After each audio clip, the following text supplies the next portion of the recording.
ಯಾವುದನ್ನು ವಿಧಿಸಿದ್ದಾರೆ ಅದು ನಮಗೆ ಆಜ್ಞೆ, ಯಾವುದನ್ನು ನಿಷೇಧಿಸಿದ್ದಾರೆ ಅದು ನಮಗೆ ನಿಷೇಧ. ಅದನ್ನು ಪ್ರಶ್ನೆ ಮಾಡ್ಲಿಕ್ಕಿಲ್ಲ. ಆಜ್ಞಾ ಗುರುಣ ವ್ಯಭಿಚಾರಣೀಯ ಅಂತ ಇವನು ಧರ್ಮರಾಜ ಹೇಳ್ತಾನೆ ಶ್ರೀಕೃಷ್ಣನಲ್ಲಿ.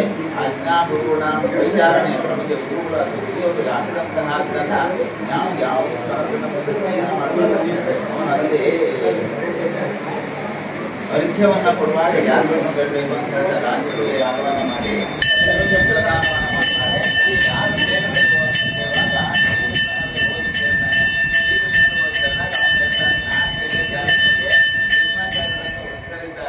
ಜ್ಞಾನಿಗಳಿದ್ದಾರೆ ಊರನ್ನು ಹೋಗುತ್ತೇವೆ ಅಂತ ಹೇಳ್ತಾರೆ. ನಾವು ನಿನ್ನನ್ನು ಗುರು ಅಂತ ಹೇಳ್ತೇನೆ, ನಿನ್ನನ್ನ ನೀನು ಹೇಳಿದಾಗ ನಾನು ಯಾವ ಪ್ರಶ್ನೆಯನ್ನ ಮಾಡ್ಲಿಕ್ಕೆ ಸಾಧ್ಯ ಇಲ್ಲ ಹೇಳಿ ಹೇಳ್ಕೊಂಡು ಹೋಗ್ತಾನೆ. ಅನೇಕ ಕಥೆ ಇದೆ. ಹಾಗಾಗಿ ನಮಗೆ ಹಿರಿಯರು ಶಾಸ್ತ್ರಜ್ಞರು ಗುರುಗಳು ಯಾವ ರೀತಿಯಾದಂತಹ ಆದೇಶವನ್ನ ಹಿರಿಯರು ಪರಂಪರೆಯನ್ನ ಹಾಕೊಂಡಿದ್ದಾರೆ, ಆ ಪರಂಪರೆಯಲ್ಲಿ ಹೋಗಬೇಕು ಎನ್ನುವಂಥದ್ದು ಅದನ್ನು ಕಾಣ್ತದೆ.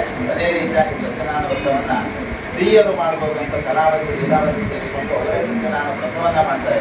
ಈ ವ್ರತಗಳಿಗೆ ಮತ್ತೆ ಯಜ್ಞಗಳ ಬೇರೆ, ಈ ವ್ರತಗಳ ಬೇರೆ, ಪೂಜೆಗಳ ಬೇರೆ.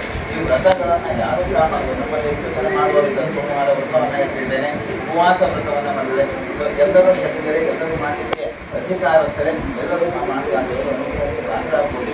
ಭಗವಂತನ ಆರಾಧನೆಯಲ್ಲಿ ನಾವು ಇರೋದಾಗೆ ಈ ವ್ರತಗಳಲ್ಲೂ ಅನೇಕವಾದಂತೆ ಏಕೋಪಾಸನೆ ಇದೆ, ವಿಸ್ತರವಾದಂಥ ಉಪವಾಸನೆ ಇದೆ. ಆ ನಂತರದಲ್ಲಿ ಒಂದು ವರ್ಷ ಊಟ ಮಾಡುವಂಥ ವ್ರತಗಳು ಇದೆ. ಎಲ್ಲದಕ್ಕೂ ಉಪವಾಸ ಅಂತ ಹೇಳ್ತಾರೆ.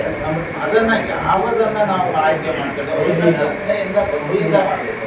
ನಾನು ನೀರು ಕುಡಿಲಿಲ್ಲ, ನನ್ನ ವ್ರತ ಮುಗಿದೋಯ್ತು ಅಂತ ಹೇಳಿ ಆ ವ್ರತ ಬರುವುದಿಲ್ಲ.